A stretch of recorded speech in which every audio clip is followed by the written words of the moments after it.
This is going to be slightly risky for myself as I haven't done the work of preparing everything I'm going to say. I'm going to sort of go off of memory because a lot of what I want to cover is Russel Brand and Russel Brand's politics and his treatment of issues, um, which falls into this illiberal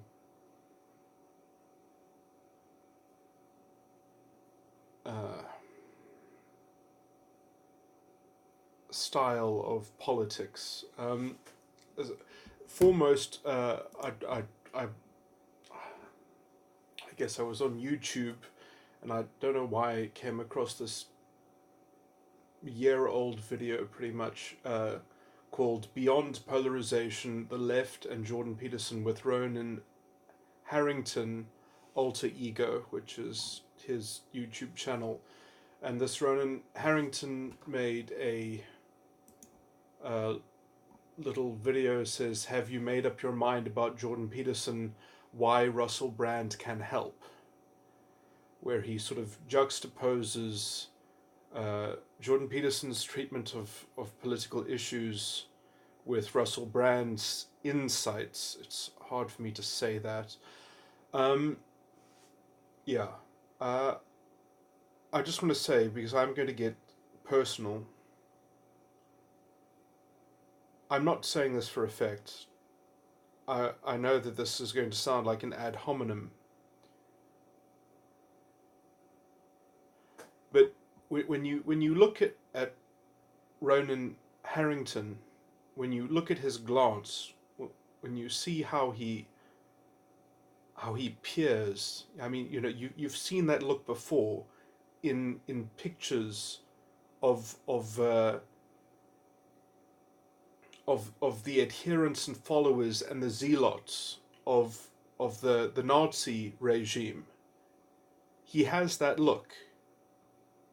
Um, you. This is what fascism looks like. This is the face of fascism. This is the worldview. You can see it in his presence. You can see the illiberal, uh, you know, along with the mental gymnastics. Now, I'm going to seek to deconstruct this worldview, and hopefully I'll do a concise job of it, because this is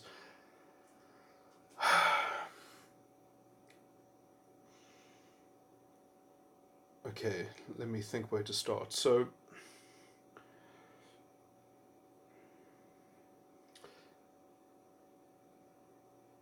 I'm just going to mention something. So, I couldn't get through more than 14 minutes of the Rebel Wisdom interview of him.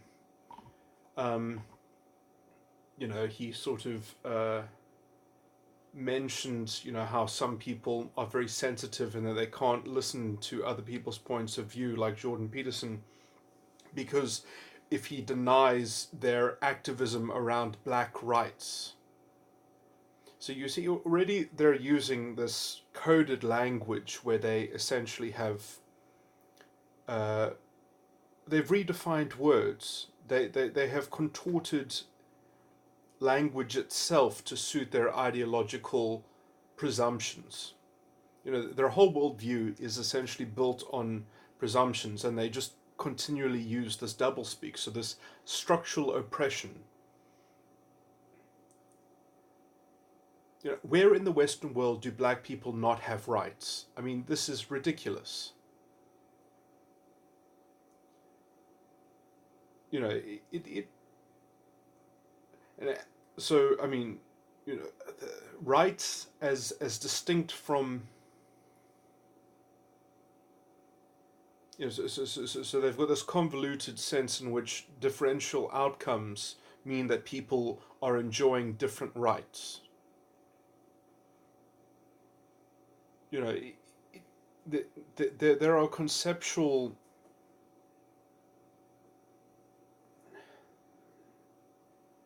there are whole steps that are just completely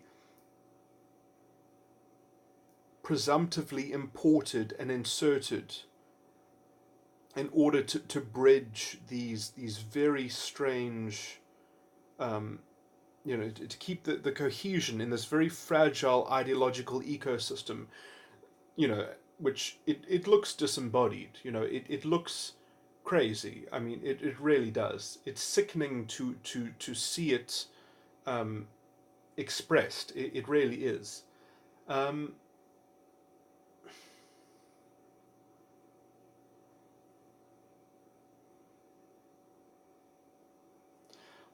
I don't know if I mean, obviously, I guess, I'm being quite personal. Perhaps I should talk about my personal views just for some general context. I mean, it's somewhat meaningless, I would think, because all these words that I'm going to use have completely lost their value and their meaning.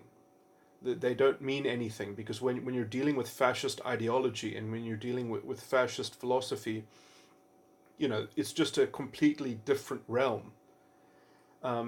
And I do want to talk about how that paradigm was essentially constructed for these people, and that also does actually feed into things like the whole climate change stuff, which is, just hurry along and get into your identity categories so that we can have our leaders of our identity sort of, so everyone can get with some general program, because that's the only way. We need a way of interfacing with the systems, with the structures. We need representation and interfacing on a structural level, which means we need to surrender ourselves to some kind of demagoguery, essentially.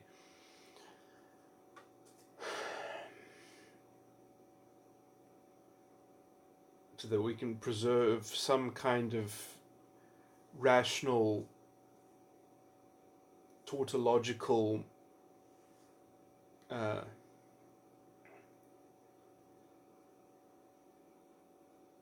self-fulfilling prophecy in terms of how to bring about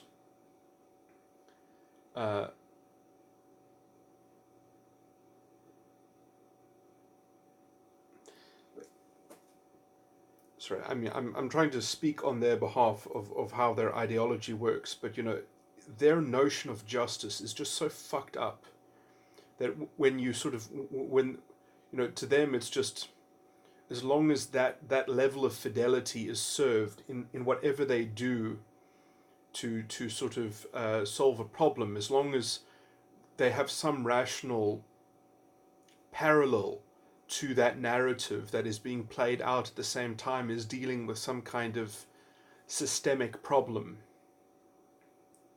then their ideology is somewhat intact. It's sort of it's being facilitated, and whatever pressure that they can do to kind of usher forth that kind of totalitarian program.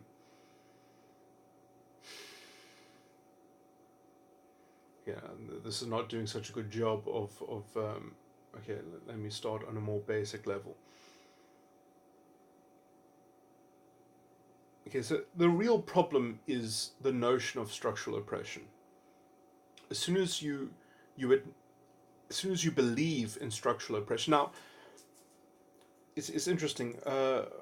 One person who generally agrees with me on these issues, but he likes to play devil's advocate, and he likes to talk about it, and he likes to field, let's say, full answers to these questions.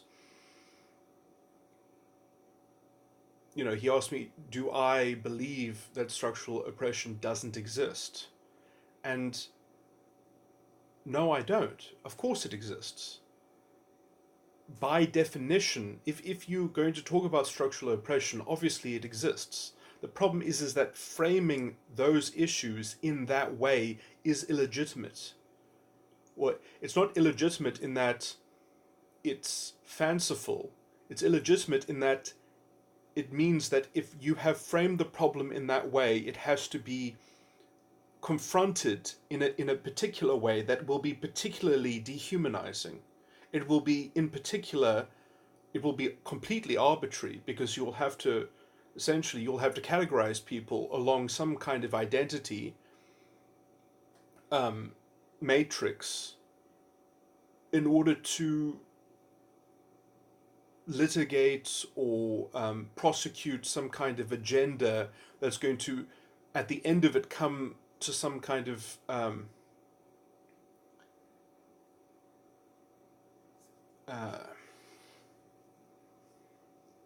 resolution. So the problem is not that it makes predictions and that it hopes to keep its promises.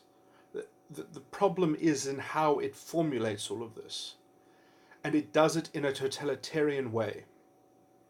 So all of Russel Brand's thinking is fundamentally totalitarian. I mean, you can't get around it. All of his level of critique, his style of critique, his style of analysis essentially means that everyone has to be a part of the same moral consensus, that there has to be a kind of a winning moral formula, and essentially there is no room for disagreement. Or perhaps you can disagree, but you have to follow the moral majority, essentially.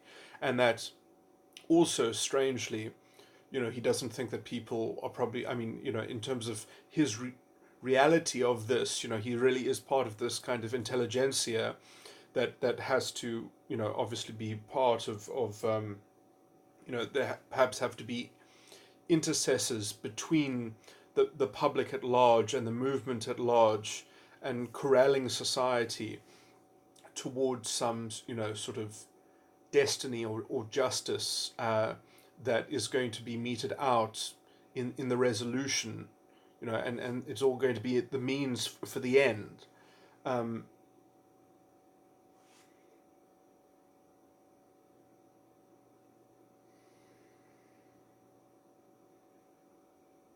So the biggest problem that they have is they really don't care about liberty. They don't care about libertarian values at all.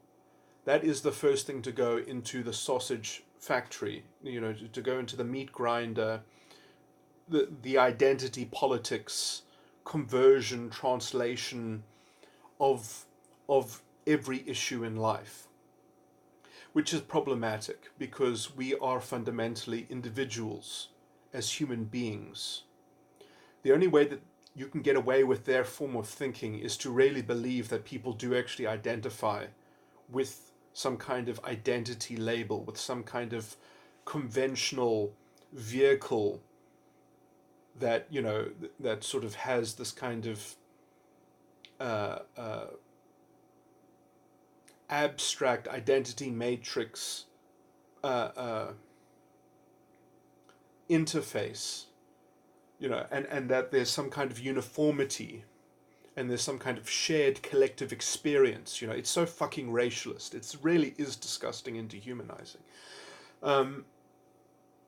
It's wholly ironic because as soon as you have this mentality, you invent such a high degree of a kind of self-referencing racialist consciousness that effectively you first have to prove your own fragile ideological ecosystem valid before you can even start to do anything else. So you kind of put the brakes on everything and you just sort of invest in this kind of autistic narcissism where you just kind of are waiting to absorb enough friction or resistance in your ecosystem to your identity. So you're there waiting with your thumb out, waiting to catch a lift, and because you're just going to in some way, if you're not going to be facilitated by some kind of paternalistic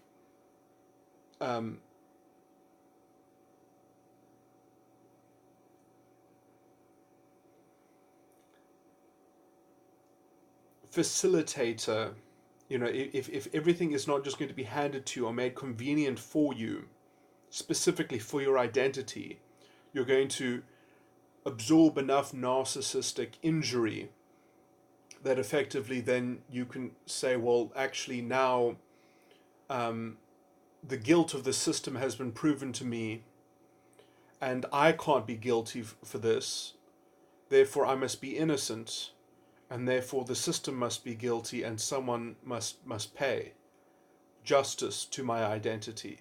And then already you've got this you've got this cheap and easy way of navigating life where you don't have to invest in any kind of personal journey. You don't actually have to navigate on the level of the individual because you've got this collective vehicle waiting for you, and you've got everyone that's already plugged into it saying that that should be the way to go about life. That should be the way to make progress. And so if anything weird happens to you or anything strange happens to you, it's not a call to some kind of responsibility or personal accountability of, if you feel challenged or confronted in any way, you don't actually have to develop any resource. You don't have to go from angry to sad to anxious to being shocked, to sort of the whole emotional array essentially just gets displaced with just one stark dichotomy, where essentially anything wanting in terms of self-esteem becomes the jealousy of the collective identity, of the justice that has been stolen from it. And so everything is just a stark dichotomy of guilt and innocence. So any tension is just a guilt or innocence. This is why they have such an automatic trigger system to get into the hysterical, hyper-realistic mythology, essentially, that people must inherit their collective guilt, and so that they must take the appropriate collective punishment to facilitate the collective justice, and so this one size fits all essentially just promotes identity consciousness. That is all you end up getting in the end. While at the same time, the leadership of this system has to get more and more crafty and sort of have this invisible influence that sort of pervades the entire structure. And so, you get these very convenient ideological reductions that, well, the world is calling right now for collective action, and, how are we going to organize this if we don't all get behind our identities and be led and corralled within the identity matrix in these ways? Essentially the simplistic needs, and this, well, to have any kind of stark dichotomy as well means that essentially there is this weird sort of dream that there must be some kind of objective moral computer that we can all plug ourselves into as well. So essentially dissent essentially becomes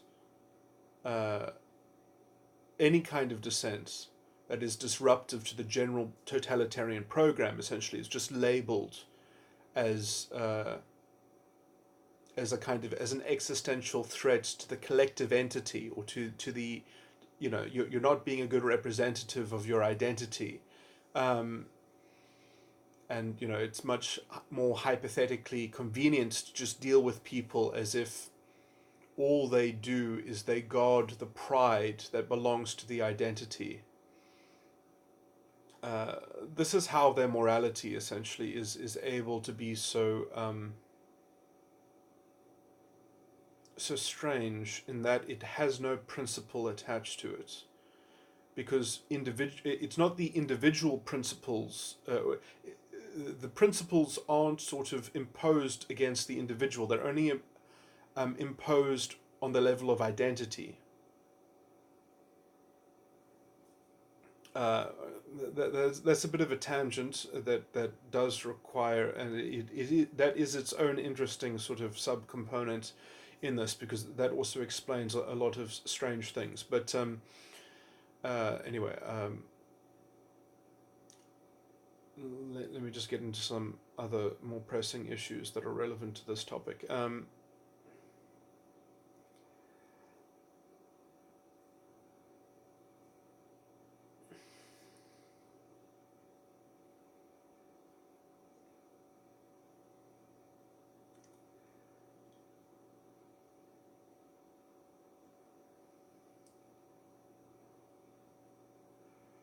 So the identity-centric focus of moral consideration that belongs to the identity and not to the individual,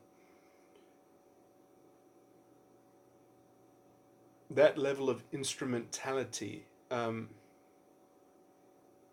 which is sort of analyzed on the level of structural effects and structural consequences,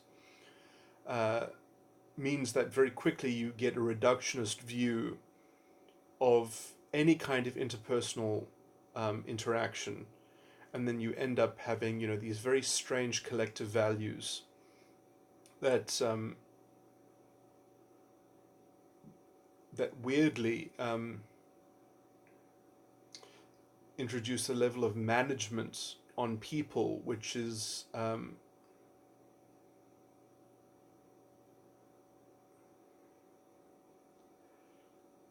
well, this is a complex thing to get into, because I don't want to seem like I'm skipping over it, because I mean there are many different ways in which this cookie can crumble, and it just essentially it doesn't work to have a shared society between different identities effectively, because the when you have this kind of narcissistic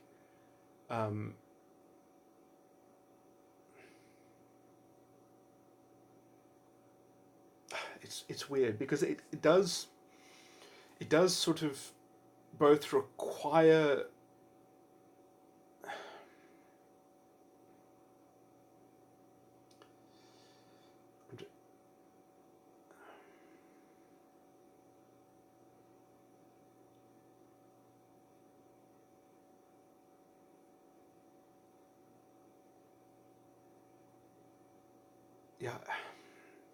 it is very strange, because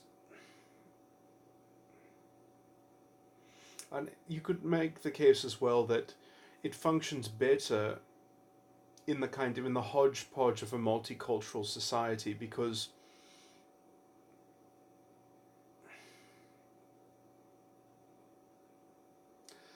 and actually I have actually dealt with this particular issue in detail, and this has to do with the difference between the proto-fascist ideological stage and the full-blown sort of ethno-fascist emergence, which essentially becomes a compromised adaptation to what start to become fragmented values, and so I mean it was very strange for the Nazis themselves, because they had the rhetoric and the sophistry of a kind of unlimited freedom that was going to be created in the aftermath of sort of clearing out the Jewish scourge and blight. It is very much the same as the white privilege, and you know the kind of the colonialized experience, you know, and the colonialized lived experience. I mean, in fact, they even explicitly said that even after all the Jews were locked up, that the infiltration was a spiritual one, and that the Jewish conspiracy existed still within, that it had been internalized. You know, it's exactly the same rhetoric as these race and gender studies people. You know, it's just effectively they don't believe that it's in the genes. They just believe it's in the kind of in the mythological history that is inherited, that people still feel in their bodies. You know, it has this, you know, essentially they have the same kind of racial consciousness, but for them it's it's somewhat, it's more spiritual and philosophical, which again is more in league with the what I would call the proto-fascist element, which was always the more sophisticated Nazi philosophy. Hitler just called them useful idiots, essentially, but much of his own party essentially were useful idiots.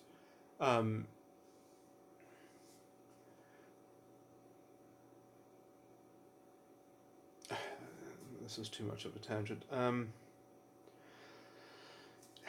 Yeah, I don't like this level of detail is not even necessarily that relevant. I'm just trying to think if I can summarize it quickly. Probably not.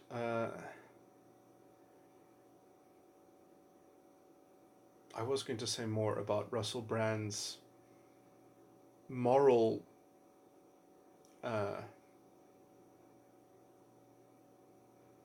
advocacy. So you can see in the what are the political prescriptions of fixing society that comes from this form of analysis.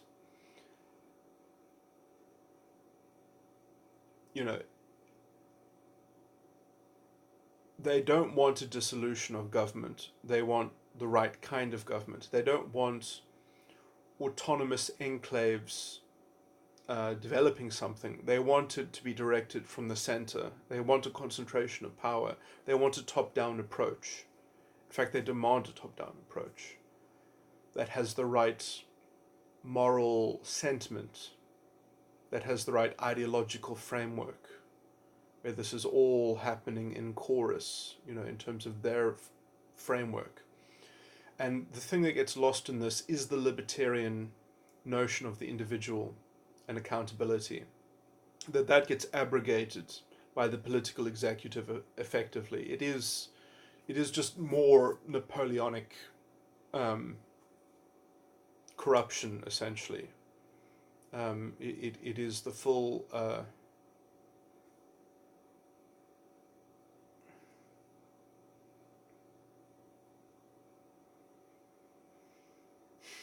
I did want to go into the legal structures of this, because I do think that a lot of this is the toxic residue of Napoleon.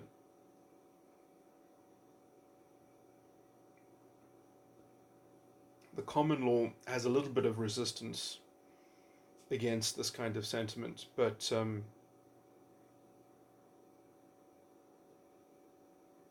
anyway, that's a huge tangent as well. I don't want to get into legal culture, but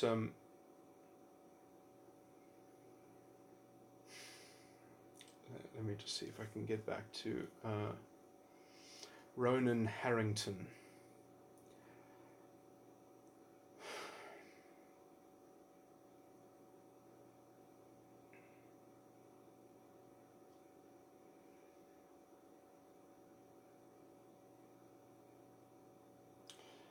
Did I fully go over structural oppression?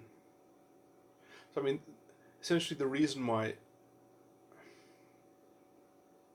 Okay, yeah, so I was talking about how the problem is that the notion itself, structural oppression, essentially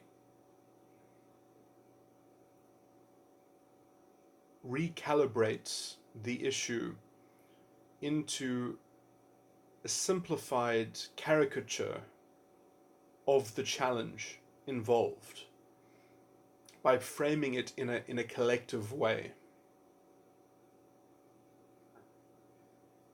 Now, you can say, oh, well, the challenge is so large, it has to be framed collectively. I mean, no, it doesn't. That's retarded. I mean, you can have a structural solution to something that frames the issue as an individual problem. And in fact, until we do that, essentially I would say,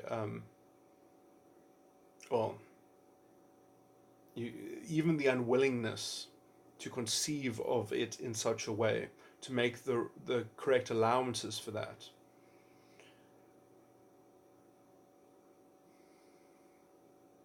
or to imagine what would have to be done in order to make it so, to treat the issue like that.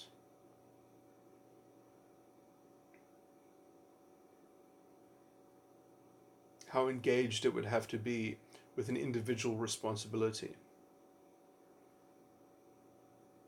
What would that model look like?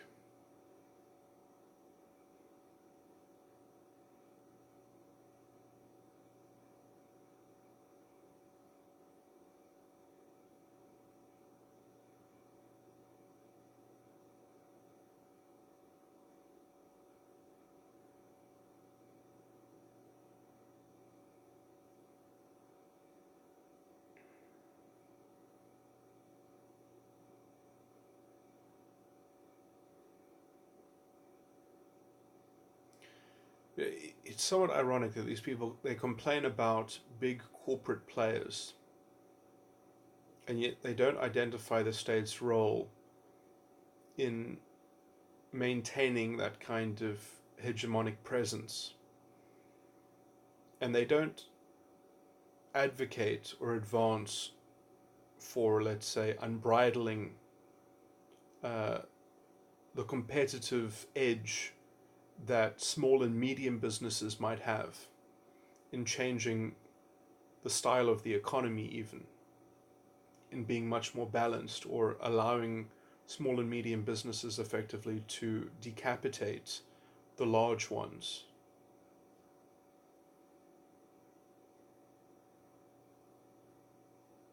Decentralizing money power, if you want to call it that. They don't have time to advocate for that. They just want to advocate for a stronger state. Which is weird, because that, you have to realize that it was exactly, that is the style of fascist politics. That is how fascism essentially marries bigger businesses.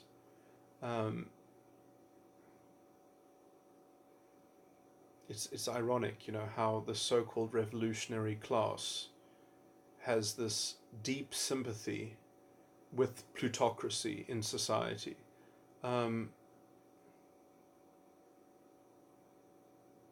While wishing to essentially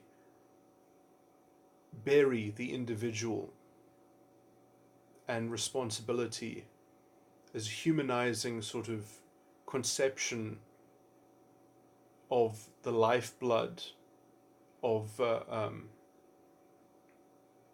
culture.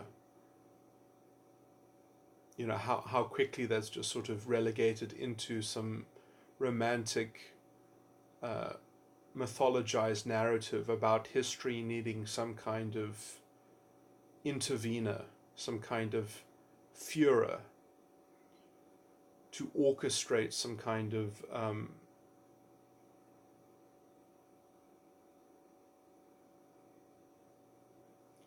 grand deliverance. That is what you see when you look into the face of someone like Roger Harrington. They're looking up past the horizon.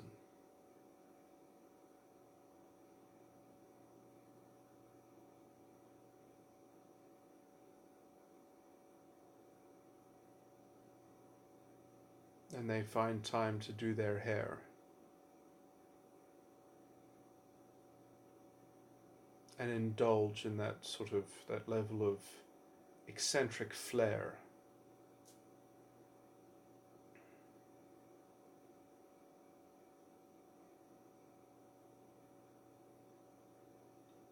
That happens when they're taking up their role as the intelligentsia, when they are taking on the role as the flagship vanguard of bringing that banner forward, albeit through whatever subterfuge or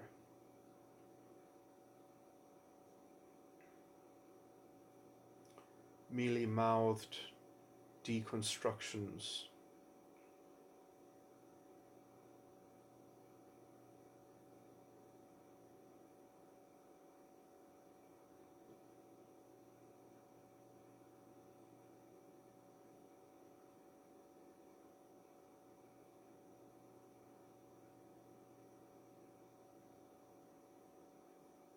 I was very slowly trying to work out a convenient way of showing the parallel between Hitler's moustache and these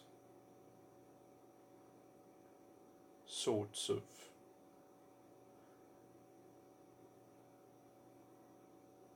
narcissists. There is an expert in narcissism that's worth looking up, sort of on this point, Sam Vaknin.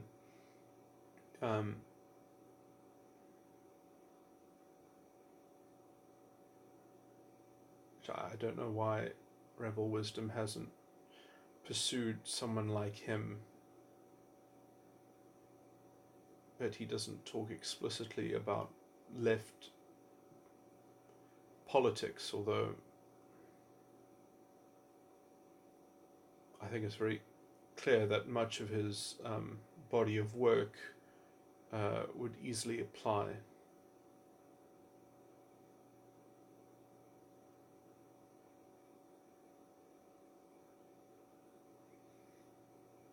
No, actually, I think he has actually mentioned it explicitly.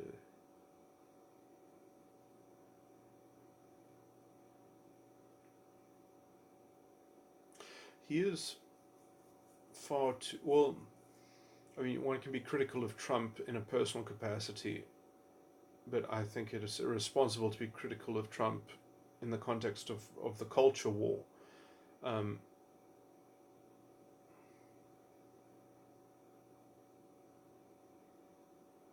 We have to see Trump's contribution essentially to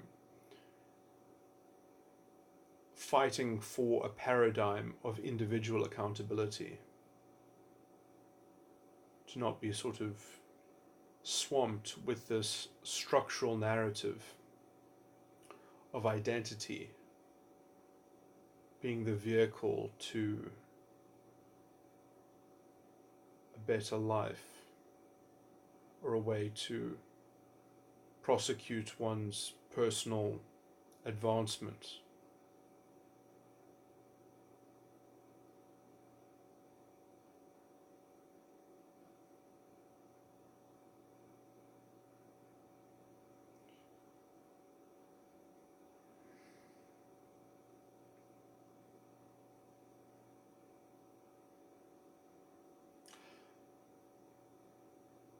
Yeah, it's interesting. I mean, you see Roger Harrington attack Jordan Peterson. I wonder if he's ever actually deconstructed Sargon of Akkad, if he's actually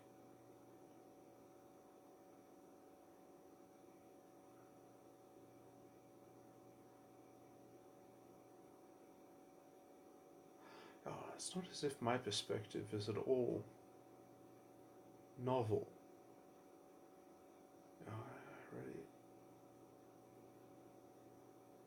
I really shouldn't have to be making this recording. I mean, there is enough of a rebuttal already that is well known enough.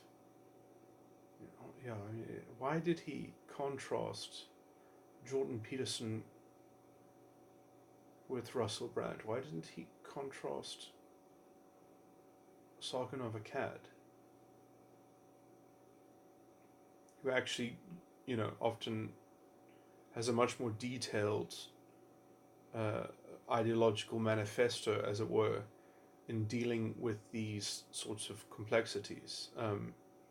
But I mean, Jordan Peterson and Sargon of Akkad sort of, although I would say in terms of politics, Sargon of Akkad has probably elaborated his position in more detail.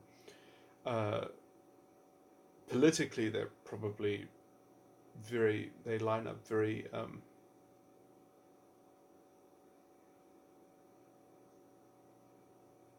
almost identically, I would think. I can't think of actually any particular point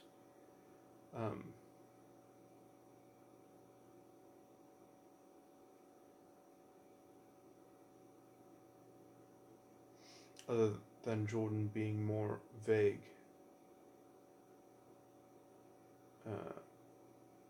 In not wanting to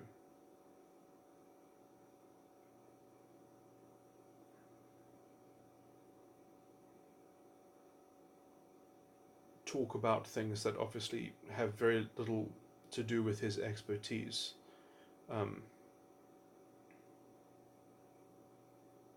And not wanting to become a political commentator effectively, and wanting to stay on message where he actually has an authoritative opinion, or the opinion of a specialist, of an expert, and not wishing to dilute that with some kind of, with being libeled as a partisan, as a political partisan, when he is essentially just trying to focus on weighing in on the culture war, as it were, with his whatever authoritative merit he can bring to that negotiation. But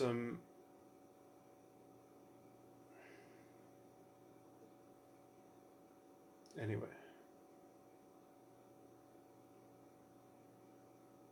But yeah, it's kind of obvious that Ronan Harrington made this video essentially as well, I mean, it's in the title of it, have you made up your mind about Jordan Peterson? Why Russel Brand can help?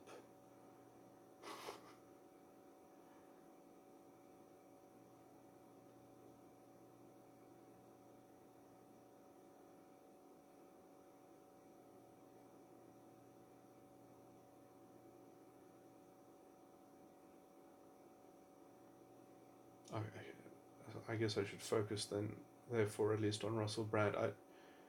I'm not that much of a curator of all of Sargon's contribution, but the tone of Russel Brand is effectively one of the moral conscience of society. Now, who can speak on behalf of a moral conscience for a society? Who can do that? Only a dictator can do that. Only if you're executive in government and with a majority in some kind of plenary function behind them that is able to completely control and castigate the judicial arm of the government, who essentially completely takes over,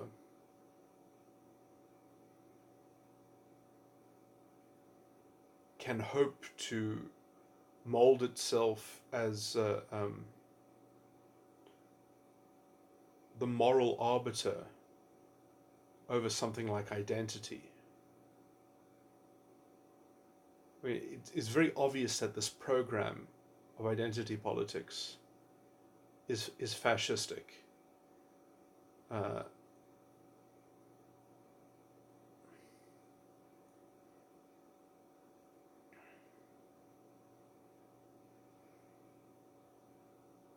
All the fascistic notions are essentially, they appear just as they did for the Nazis in their Nazi philosophy. I mean, this goes without saying, but obviously the Nazis saw themselves as social justice warriors. I mean, that's like obvious.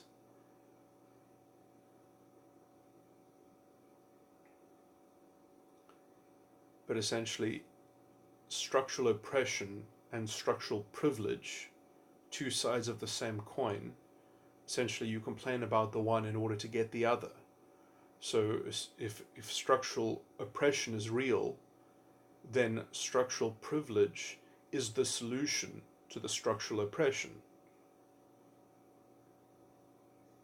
So the complaint is the vehicle.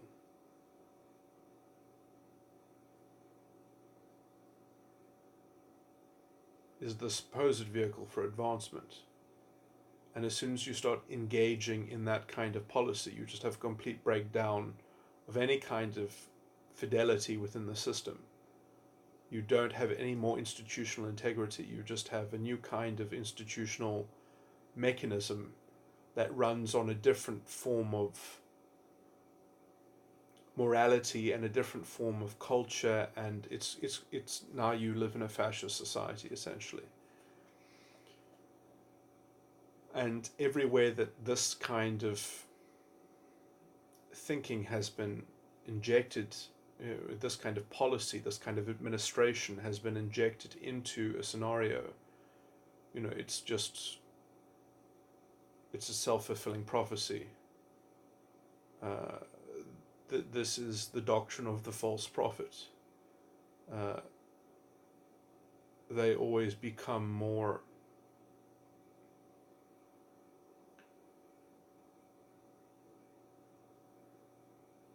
they make themselves sufficient and necessary for yet more of their program.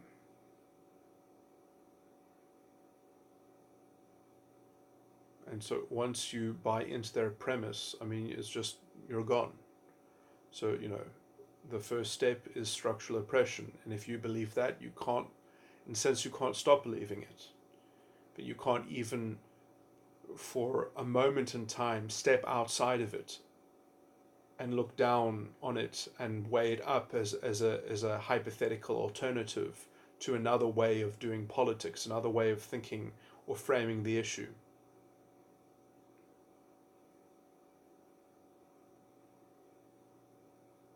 What would it even be like to revivify a non-racialist conception of society and the individual, and arming that individual with an ability to have an economy in which rightly a smaller form of enterprise would actually be more agile and niche in terms of how it solved problems, and how people could actually interface completely differently with the economy, rather than these big bureaucratic warehouses of regulatory conformity that effectively makes it impossible for smaller businesses to be able to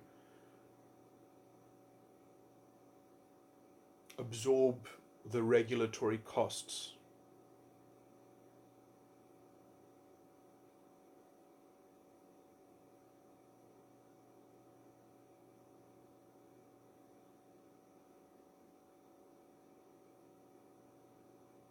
Or even, there are other more creative solutions, which is that essentially people buying their freedom from the market, in terms of collectively setting up libertarian enclaves and modeling some version of success and generating some kind of cultural society or fluid way of essentially orchestrating their own internal autonomous alternative that maybe has some limited interface with the general economy, perhaps in some similar way that some of the kibbutzes did, that you buy things from the market, that you don't feel too bad depending on the market for, and you sell things to the market if you so wish, and then you in the long term, you either concentrate capital investment so as to limit your own inputs within your own internal production lines to eventually accumulate wealth, and even a better quality of life. But then, I don't actually think that freedom from the market is the biggest challenge that human beings will face. The biggest challenge that we face in a post-scarcity situation really has to do with the cultural factor and being able to reproduce culture. That will be by far the biggest challenge, which is primarily a psychological thing. And here we have people that want to drag us back into essentially becoming pawns of some kind of fatalistic narrative of identity, so that we can sort of, through our identity, we can have some greater expansion and expression of freedom. I mean, it's, you know, the fascists really did have that idea that you would have these layered identities, and they would each in turn receive their sophisticated form of justice. But as the whole ideology gets more and more fragile and it breaks down, then you have to essentially have less and less identity dimensions, until effectively it's just one good identity, and everything that isn't that is sort of working against it or undermining it. And this is generally what facilitates the conversion towards something like an ethno-state, and that's what Hitler would generally call the waking up from the useful idiot ideology. But I mean, essentially, I mean, it's not hard to consider every racist at any time has believed in structural oppression. Structural oppression, you know, the idea essentially is that you're always going to feel oppressed.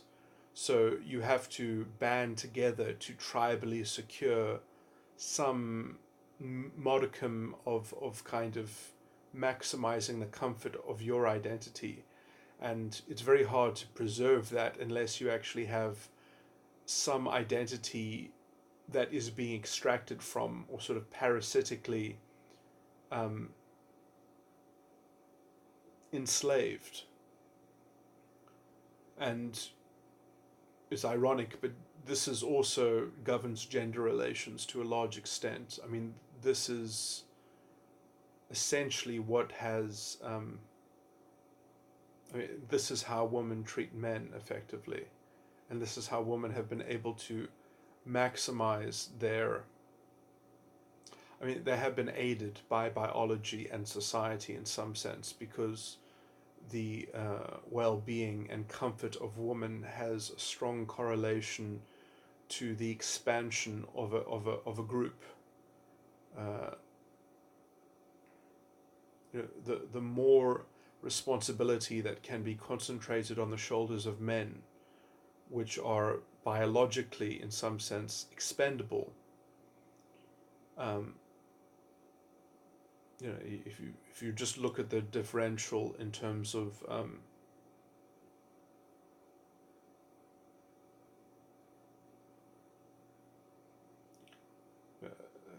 the idea that many more of our ancestors were women and not men,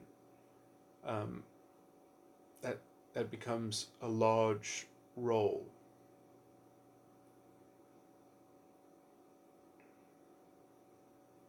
It starts playing quite a large role when you understand the kind of culture that we are still not even able to talk about because of the taboo and the cultural power that women exert, which they are now continuing to exert as labeling themselves as the victims of their own female privilege. It is quite ironic.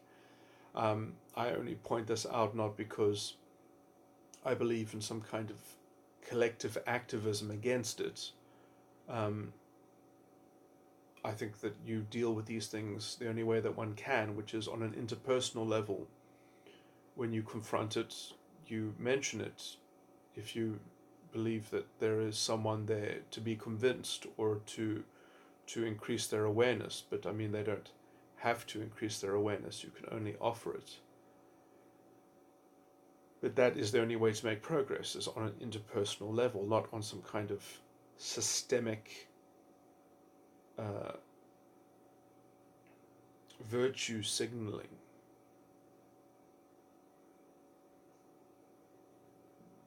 I mean, if any, that is how culture is changed, is not from the top down, it's from the bottom up.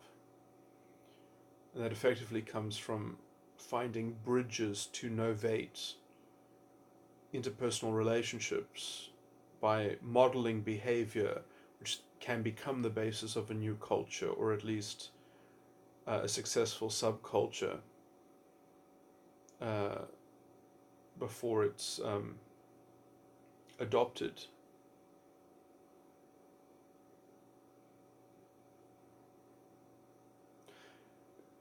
But these sorts of thinkers like Russel Brand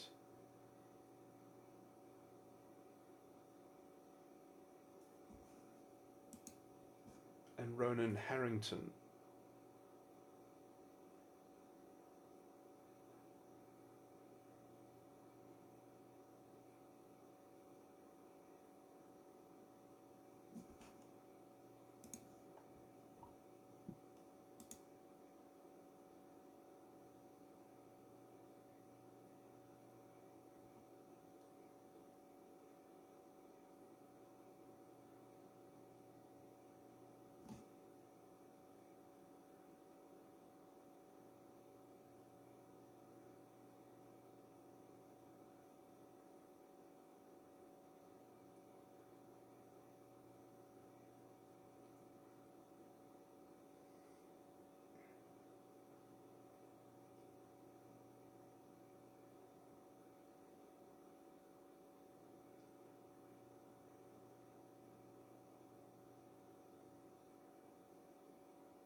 I've just lost my thread.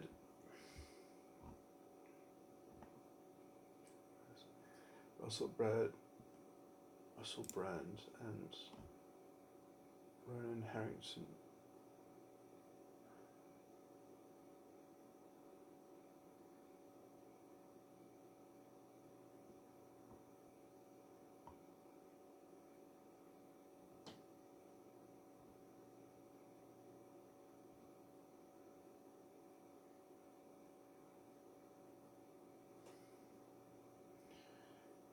That sort of that idea of the pervasive moral conscience of society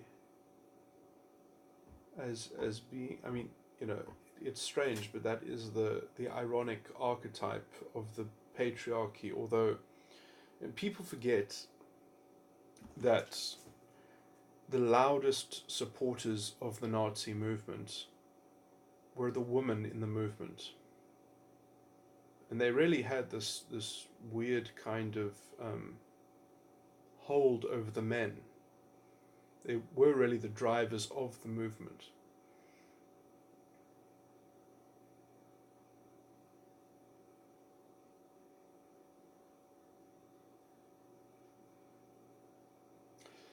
I don't want to develop this idea more about the feminized politics, but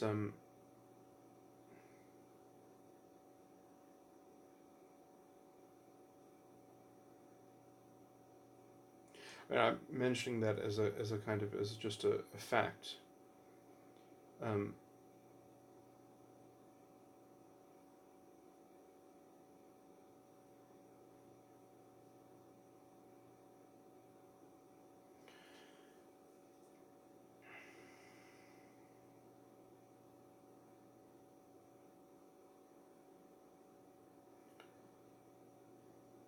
But I think intuitively the woman understood the force and the nature of Nazi politics better. I mean, that is not to say that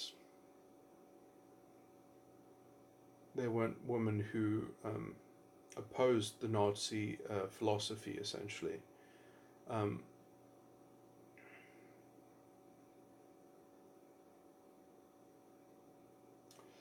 But this model of politics, it does appeal to the algorithmic reduction that women often make, in which they're biologically driven to analyze society earlier in life, because women have an extra pressure to be successful younger, to position themselves younger, in order to maximize their opportunities, because the opportunity cost for women at a younger age is much higher than it is for men. Men can be quite old and they can still father children. They can go through quite harsh periods in their life. They can lose their health and regain it and father children. Women don't have, biologically, they don't have that same capacity.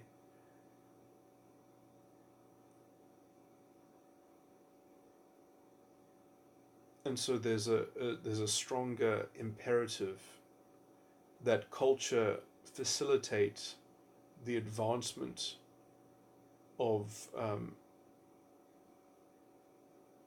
women, and I do think that in general it does go to their heads. It does contribute towards a kind of immaturity. It doesn't have to, obviously. There are different cultures that deal with these issues that sort of are more sophisticated cultures, I would say, like the Romantic culture in the Russian aristocracy was probably the most civilized, where gender relations, in terms of cultural power, were probably the closest you can get to parity. They had developed this notion of individual sovereignty that was guarded by quite a highly sophisticated idea of what was an illegitimate form of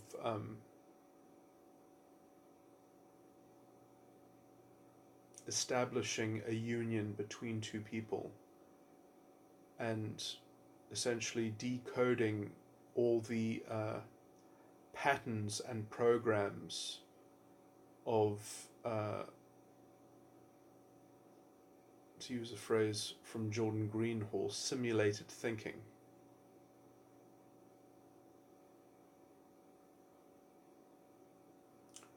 And they were quite astute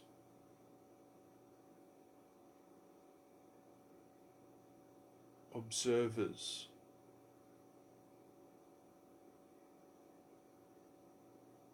that could discern the beginnings of an inauthentic exchange that would doom the relationship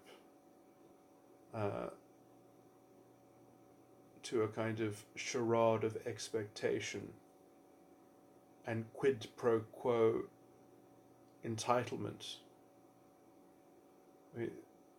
They would even avoid unions that appeared to be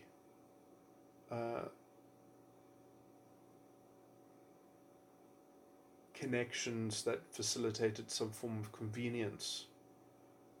If families would solidify their financial arrangements through a marriage, the marriage would be avoided for that reason alone, because it would doom the marriage to live in a shadow, and families would actually lose their fortune when the financial well-being of the family could have been maintained, rather than jeopardize the integrity of the romance culture that was being cultivated. So high was the degree of individual integrity. Now, this culture obviously was completely lost. This engine of Western civilization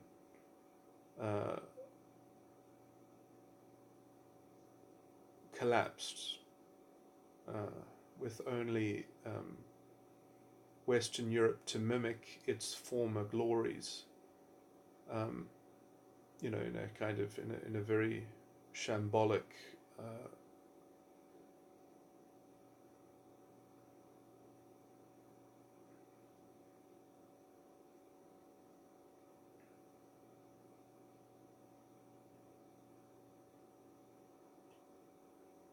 and minute scale.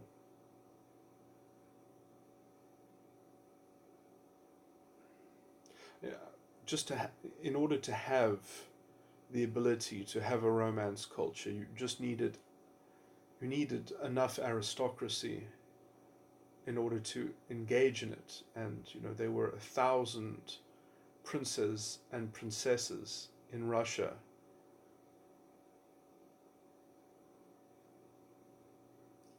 Literally, there were over 1,000, because of how the emperor had set up.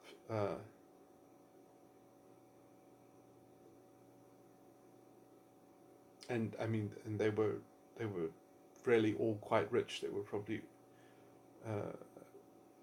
the wealth between a baron and even the aristocracy in Western Europe was sometimes, it was the fortunes of aristocracy were not, the disparity between the peerage and the were often quite slight, but Western Europe, they didn't have the size, they didn't have the community, and also they married for money and politics constantly, and so because of all these sort of fundamental material constraints,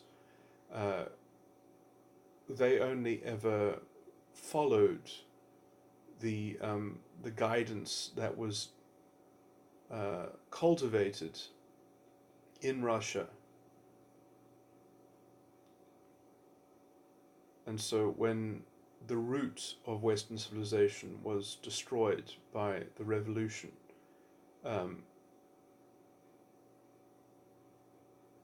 which was really quite sad, because Russia was reforming. We can actually, I mean, it's strange, but the Germans are at the root of a lot of historical things that they've, they feel very sorry for themselves, caught in between these other big players. So, they just had to send revolutionaries to places at the right time to infiltrate their enemies. It's very ironic. Comparing it to the rhetoric generated in the same culture.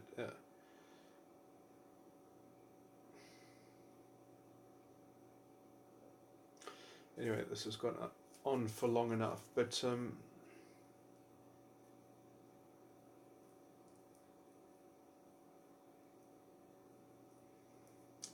did actually want to touch more on the climate question.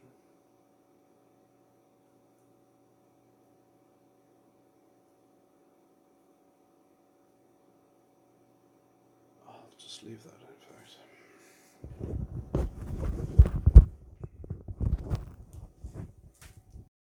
Just going to add a short addendum to add to the sort of, I feel like I should have emphasized this in terms of the character flaw of their ideological schema, is that essentially because they cannot be confused, they cannot navigate life by being confused about something and instead relying on a kind of guilt versus innocence dichotomy for some kind of structural imbalance or disequilibrium. Essentially because they cannot be humbled on an individual level, they cannot respond in any kind of individualistic vulnerability or susceptibility in terms of taking on some kind of personal accountability. They need to be led. That there must come this leadership.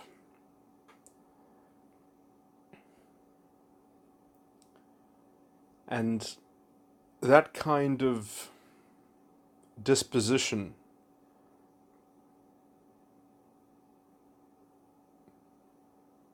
Yeah, it's problematic for, I mean, essentially because it is so ultimately autistic, because it is so ultimately insular, that it cannot uh, consider challenges to itself.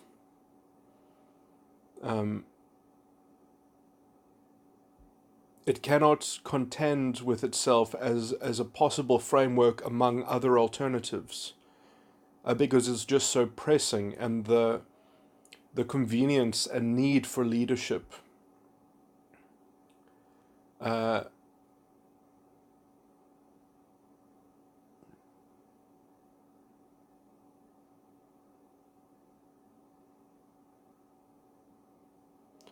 yeah, the kind of the individual fiber, which is effectively completely sacrificed when one cannot be confused. There's no such thing as individual confusion anymore within their framework.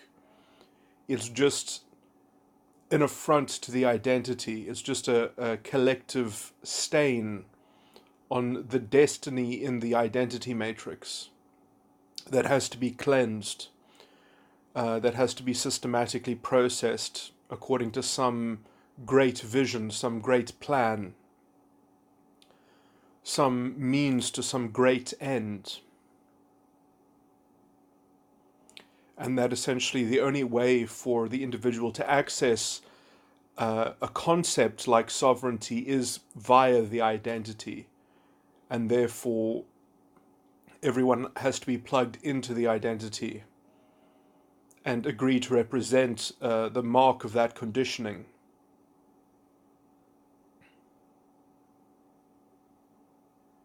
Rather than actually having to contend with issues on the ground as they exist through some other alternative framework. So,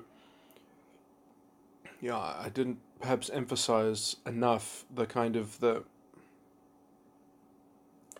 issues encapsulated by structural oppression. Um, are falsely conceived of. They are built on premises in which moral consideration is given foremost to the identity. So, because of the escape of individual principles, of ethical principles, everything becomes this deluge of collective morality, differing forms of groupthink that are measured against some kind of outcome based calculation and computation. And so effectively everyone must give themselves over to being conditioned by their master plan, by their aesthetic collective preference that has to be read by some kind of collective seer or visionary. And, this is the level of possession that they are working within. This is the structure of their domain.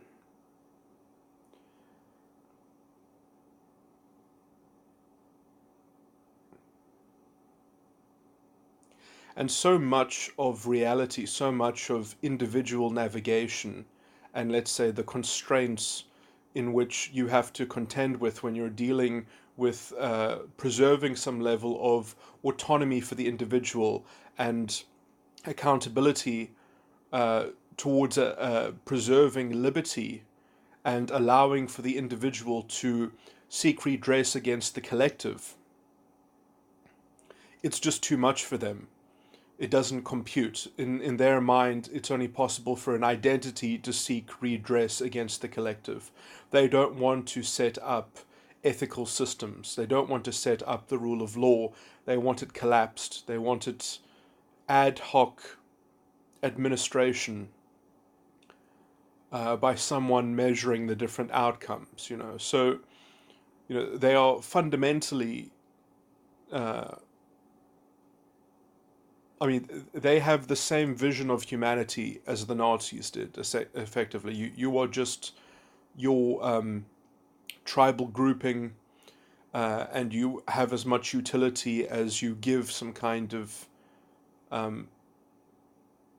symbolic pride to the identity.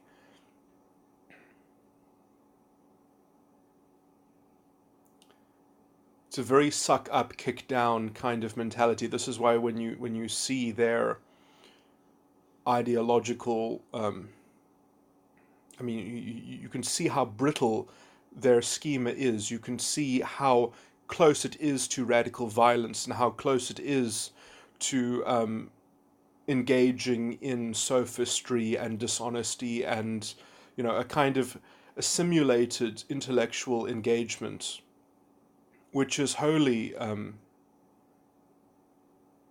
disingenuous. It's the means to their end. They're unwilling to subject that schema to any kind of comparative substantiation.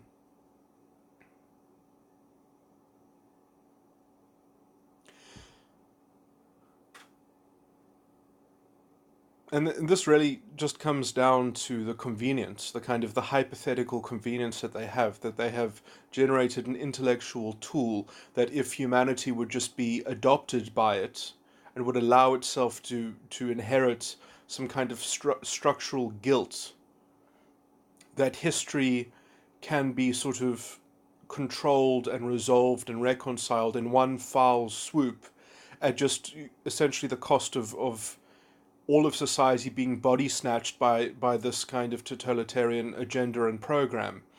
The problem is that it's so incapable of actually fixing the problem as it has defined it, because it has no self-limiting, it's all the means towards the end, and the end essentially cannot really be derived in any, it's like it has to be fudged. You have to say, oh, we've kind of gone far enough, so we just keep on going until the visionary says we've gone far enough, or that's the best we can do. And then already you have a ghastly culture, you have a ghastly society, you have hollowed out individuals, you have the same kind of sort of collective psychosis and hyperrealism as what essentially I believe the Nazis pretty much, they knew they wouldn't be able to keep it up.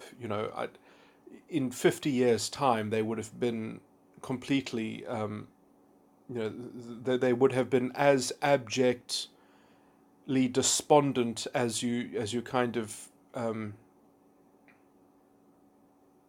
it gets more and more pathological and insane.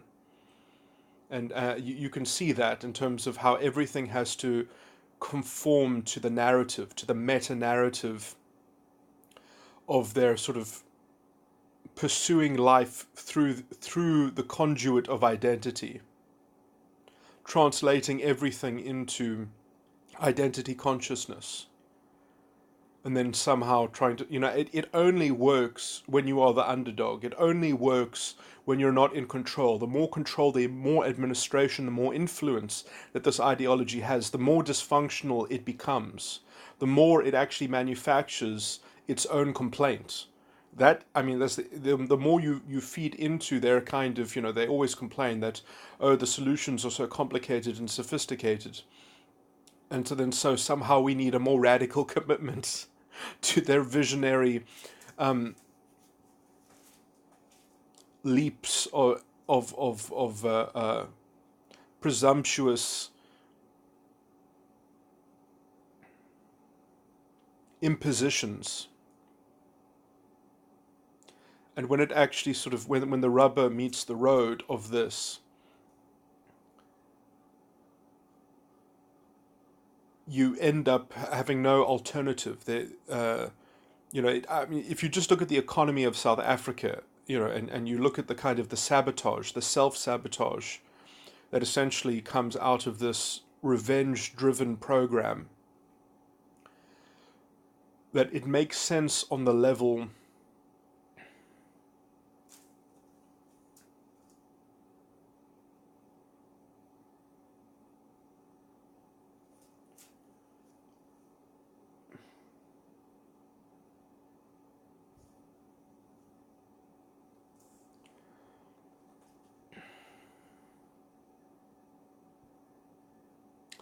it only makes sense to the identities. It doesn't make sense to real people.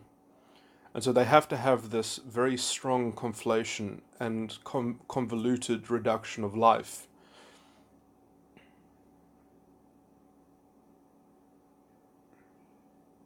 To keep the structural oppression framing of the issue foremost and paramount.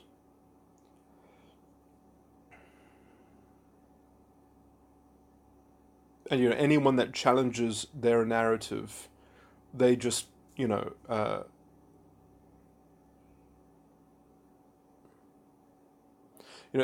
they generate this tremendous sympathy-based grab for power and ideological dominance. That no one has a stronger sympathetic power grab. And this is exactly how the Nazi ideology eventually captured the state. Is that they use this, they've got this double-sided kind of strategy where they either apply a kind of collective guilt while at the same time sort of privately fomenting a kind of a radical resentment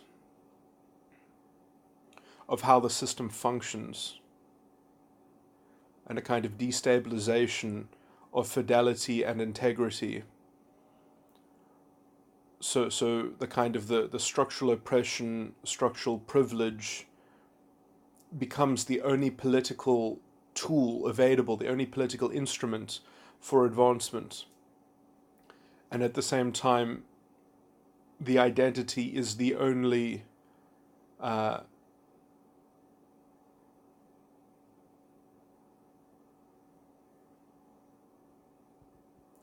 political interest that exists effectively.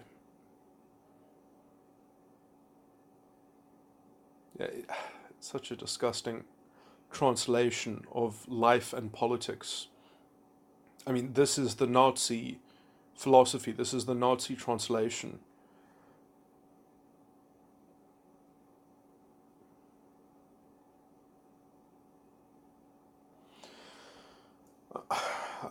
I do want to start talking at some point, I'm not going to do it in this video, on what I call the demon molecule, which, that's a metaphor. The molecule is a cognitive function. If people are familiar with Jungian style cognitive functions, effectively the TIFE axis, but specifically TI as it is being perceived from an extroverted intuition, and FE as it's being perceived from introverted sensing. And that the kind of the NETI and the SIFE, those pairings start generating a kind of consolidation of a kind of an equivalency between those things. And this is why it's so poisonous when they essentially appropriate language, when they start taking over words like racism and oppression, and they essentially lay down their booby traps and they just sort of take over the language. There was a political, a bit of a kind of a political schism in South Africa when a politician was trying to defend against some of the more toxic and vile fascistic rhetoric, essentially saying, you can't just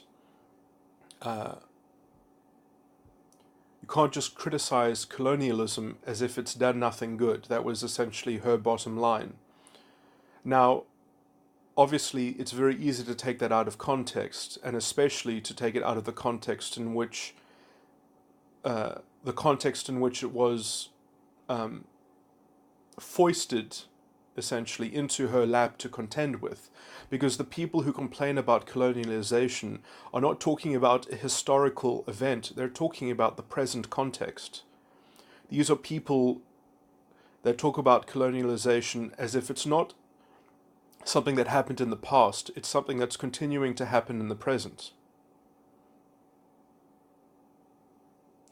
And so this is the kind of confusion that they, as sort of harbingers of their destabilization, as they consume more and more of political discourse, as they introduce their strange, contorted, and convoluted, ideological instruments.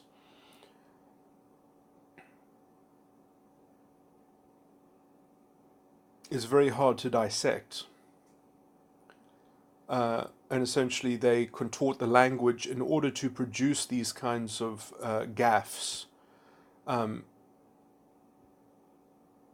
essentially they use the power of sympathy for people to not think about it, for people to say, oh no, that sounds wrong, that was just the wrong thing to say, that shouldn't have been done.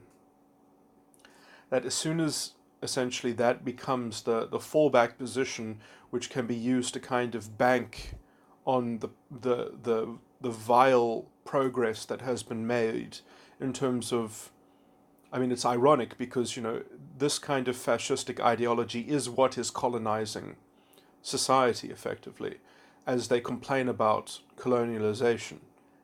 It's somewhat incredibly ironic that their supposed solution, that their supposed radical answer is in fact completely in the image of their complaint.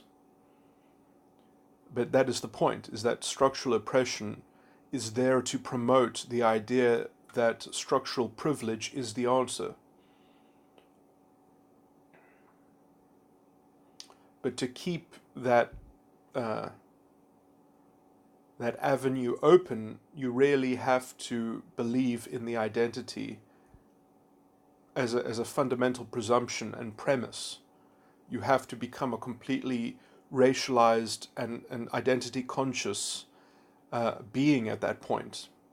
And then you've already sort of bought in to the whole dehumanization project. And then you can have these strange ideas that sort of, they just fly by under the sympathy that's built up.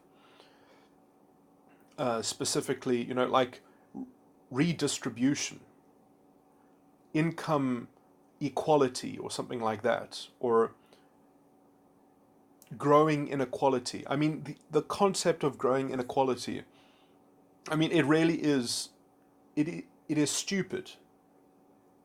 It has to be said that it is stupid. It has to be, people don't even study these notions anymore. They don't think about it critically. If you have growth in a society and you have some kind of, even if in terms of income, the rate of income growth of the poor is a higher rate than the growth of the rich, in terms of quantum, there's a growing inequality, and that is how they actually measure it. It's these kinds of lies, and statistics that in absolute terms, the inequality is growing. While effectively the rich are, being politically extracted for their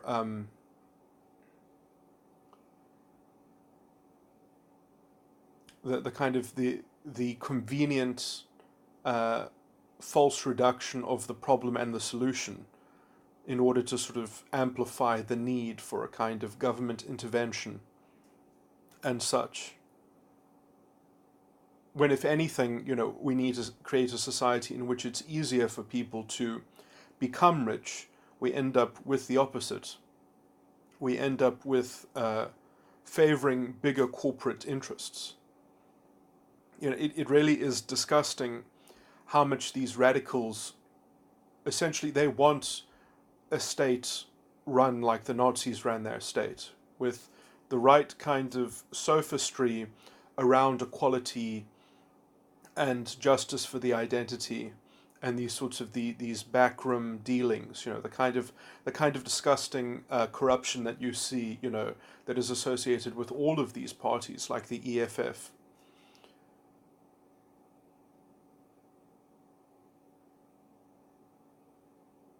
They will complain about Halliburton. They will complain about all the, again, it's very interesting because, it's one thing to complain about Halliburton, but let's just say that all of the arms manufacturers in the West just sort of disapparated. What would occur?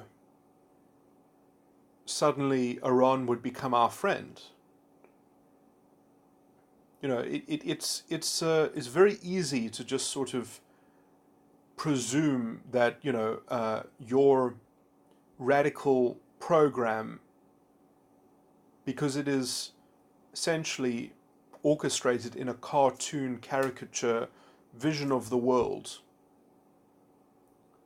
in which you're always punching up, so it's fine. So you don't have to worry about what you're doing. You don't have to worry about the alternative consequences, because as long as you're always punching up, it's not going to be a problem. It's this kind of sympathy-based supposed logic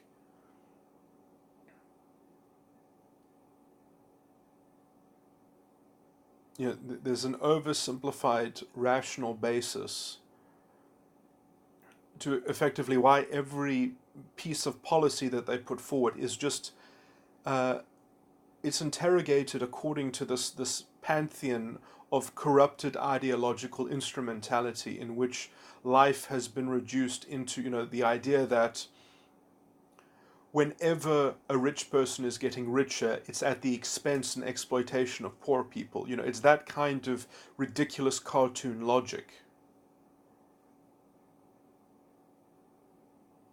That the richer that some people become, ergo the poorer that other people must be.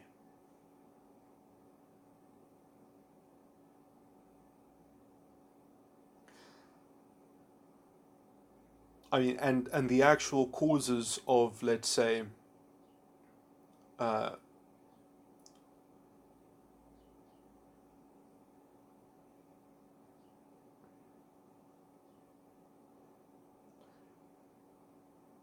the lack of a broad-based, fluid economic ecosystem of more smaller and medium businesses. What is the real cause of that? Well, it's the big state, effectively.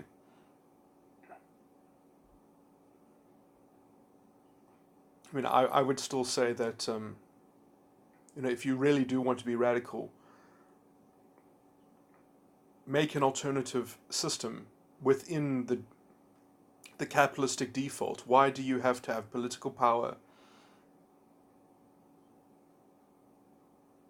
to unplug yourself? I mean, that really is, yeah, I mean, you can see why people want to do that, because they never want to be wrong, and they want to sort of control the strong arm of the state, so that as they're sort of piecing together their corrupted programs, that essentially no one will be able to challenge them, or they will have the might of being in the majority or something like that.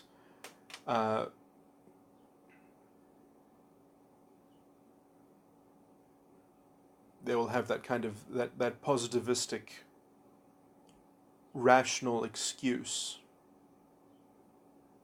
that they are just the representations of this collective morality, that they, there's this tremendous sense of destiny that their ideology has plugged into it, of this kind of collective destiny, which is very safe in how it infantilizes and coddles the individual responsibility of those involved. This is why you get into the insane atrocities that are perpetrated by fascistic or totalitarian states.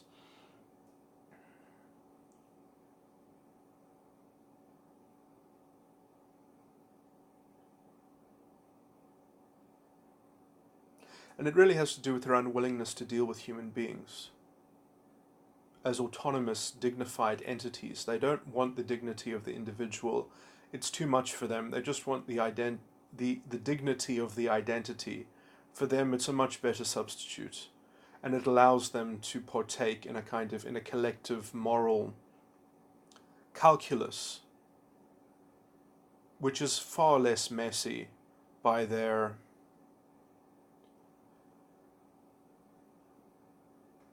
resources within how they like to moralize about things. They love collective moralities because it gives them they can just be field marshals. You can see it in their. They want to be able to sort of execute on some kind of sadistically edged police function. They are the field marshals of their in-group morality. It's very obvious. You can see it in people like Destiny and people like Roger Harrington.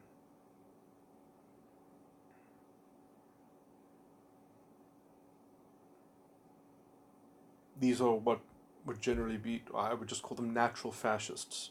Their personality styles are so inclined. This is how they would like to interface with their society, and they are trying very hard to generate a kind of cultural hegemony. And these are the values that have to be suppressed. These values are anti-Western, they're anti-civilization, they will always lead down a dark road. Ironically, the most sort of backlash that you have culturally, I would say, in terms of different nationalities and countries are coming from the Eastern Bloc, because they have recent history with this kind of vile politics, and they're not willing to go back, essentially. They know what a hollow and vacuous shell that it leaves society within.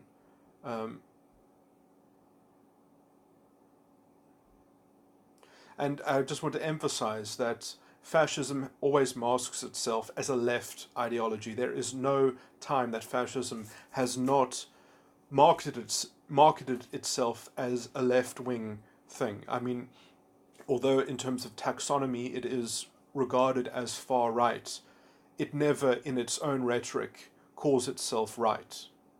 It regards itself as left.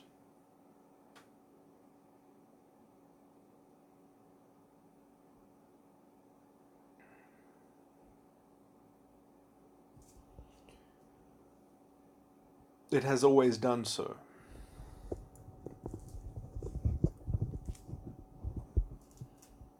Nazi literally means National Socialist German Workers' Party. That's what Nazi stands for.